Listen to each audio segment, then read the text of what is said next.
ప్రస్తుతం మనతో పాటు ఆర్మూర్ ఎమ్మెల్యే పైడి రాకేష్ రెడ్డి గారు ఉన్నారు. రాకేష్ రెడ్డి గారు చెప్పండి, ఇప్పుడు ఎంపీ ఎన్నికల్లో అంటే ఇక్కడ స్టేట్లో కాంగ్రెస్ పార్టీ ఉంది, 10 టార్గెట్ ఇవ్వడం అనేది జరిగింది. సో 10కి 10 గెలవడం, ఇక్కడ 17లో 10 గెలవడం పాసిబుల్ అనుకోవచ్చా? ఎందుకు అనుకోకూడదు? 450 సీట్లు భారతదేశంలో గెలుచుకోకపోతున్న ఒక దేశభక్తి ధర్మం గురించి పాటుపడే పార్టీ ఉన్నదంటే ఏకైక పార్టీ భారతీయ జనతా పార్టీ. 10కి 10 2 అంకెల సీట్లు తప్పక గెలుచుకుంటామని సంపూర్ణ విశ్వాసం ఉంది సార్. కాంగ్రెస్ పార్టీ ఈరోజు నుంచి తెలంగాణ పునర్నిర్మాణం అనే పేరుతోటి సభలు కూడా స్టార్ట్ చేసింది సార్. అయితే కాంగ్రెస్ పార్టీని ఇక్కడ తెలంగాణలో ఢీ కొడుతుంది అనుకోవచ్చు, ఎందుకంటే ఇక్కడ అధికారంలో ఉంది కాబట్టి. తెలంగాణని పూర్తిగా తరతరాలుగా ధ్వంసం చేసిన పార్టీ కాంగ్రెస్ పార్టీ. 1969 నుంచి 1956లో మా బతుకులు మేము బతుకుతుంటే ఆ ఒక్క మాజీ ప్రధానమంత్రి జవహర్లాల్ నెహ్రూ మా తెలంగాణ ప్రజల అమాయకత్వాన్ని తాకట్టు పెట్టి ఉమ్మడి రాష్ట్రంలో కలిపిందే కాంగ్రెస్ పార్టీ. 1969లో 369 తెలంగాణ బిడ్డలని పిట్టలను కాల్చిన పార్టీ కాంగ్రెస్ పార్టీ.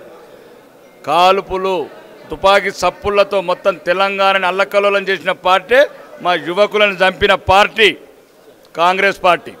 కాబట్టి కాంగ్రెస్ పార్టీ మొత్తం ధ్వంసించిన కాబట్టి పునర్నిర్మాణం చేయాల్సింది ఒకే ఒక్క పార్టీ భారతీయ జనతా పార్టీకి మాత్రమే సాధ్యం. తెలంగాణ పునర్నిర్మాణం చేయడానికి ఏకైక శక్తి, యుక్తి, భక్తి ఉన్నదంటే భారతీయ జనతా పార్టీ. మరి భారతీయ జనతా పార్టీ అంటే కేవలం హిందూ ఓట్ బ్యాంక్ కోసమే, హిందువుల గురించి ఆలోచిస్తుంది. రామ్ మందిర్ కూడా అదే కాన్సెప్ట్ అంటున్నారు. ఎవరు చెప్పారు? ఎందుకు చెప్పారు? ఇప్పుడు మా దాంట్లో ఒక మత రాజకీయాలు చేసేది కాంగ్రెస్ పార్టీ.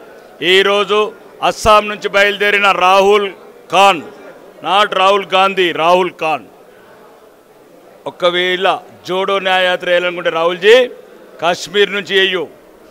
5 లక్షల పండితుల హిందువుల రక్తపు టేరులు బారించిన పార్టీ మీ పార్టీ. ఈరోజు వెస్ట్ బెంగాల్లో, పశ్చిమ బెంగాల్లో హిందువుల నిలువున ఘోషిపించే పార్టీ మీది. కాబట్టి ఈ దేశంలో ఒక మెజారిటీ మతం, ప్రపంచంలో ఏ దేశంలో లేని ఒకే ఒక దేశంలో మా హిందువులకు మా భద్రత, మా ధర్మాన్ని పరిరక్షించడానికి ఉన్న ఏకైక పార్టీ భారతీయ జనతా పార్టీ, మా విశ్వనాయకుడు నరేంద్ర మోడీ గారు. కాబట్టి దేశమే కాదు ప్రపంచమంతా ఈరోజు మా విశ్వగురువుని, విశ్వనాయకుని వేనాలు పొగిడాడుతుంది. దానికి అయోధ్య రామాలయం సాక్ష్యము, 14వ తారీఖు నాడు జరిగే గల్ఫ్ కంట్రీలో మొదటి విష్ణు ఆలయం సాక్ష్యం. ధర్మం ఉన్ననొద్దులు దేశం ఉంటుంది, దేశాన్ని కాపాడుకోవాలా. మనం ఉండాలంటే ప్రజలు కూడా, తెలంగాణ ప్రజలు ఇంకా మేల్కొనండి. లేకపోతే పాత బస్తీల కత్తులు, కరీంనగర్ల కత్తులు అన్నీ మొదలైతే మీ ఎంబట మనం బతకాలా, ఇంకొకరిని బతికించాలా. మన ధర్మాన్ని కాపాడుకోవాలంటే దానికి ఒకటే ఒక్క మార్గం, భారతీయ జనతా పార్టీ కమలం గుర్తు కోటేసి గెలిపించారు. ఎంపీ ఎన్ని స్థానాలు వస్తాయి సార్? సార్ తెలంగాణలో ఎంపీ ఎన్ని స్థానాలు వస్తాయి అనుకుంటున్నారు? ఎంపీ 2 అంకెల మీద అండి. 2 అంకెలు అంటే 10 నుంచి ఎంతైనా కావచ్చు. 10 మినిమం 10, 2 అంకెలు 100%. సో మొత్తానికి తెలంగాణలో 10 ఎంపీ స్థానాలు గెలవడం ఖాయమని చెప్పేసి ఆర్మూర్ ఎమ్మెల్యే పైడి రాకేష్ రెడ్డి గారు అంటున్నారు. ఇది రాకేష్ రెడ్డి.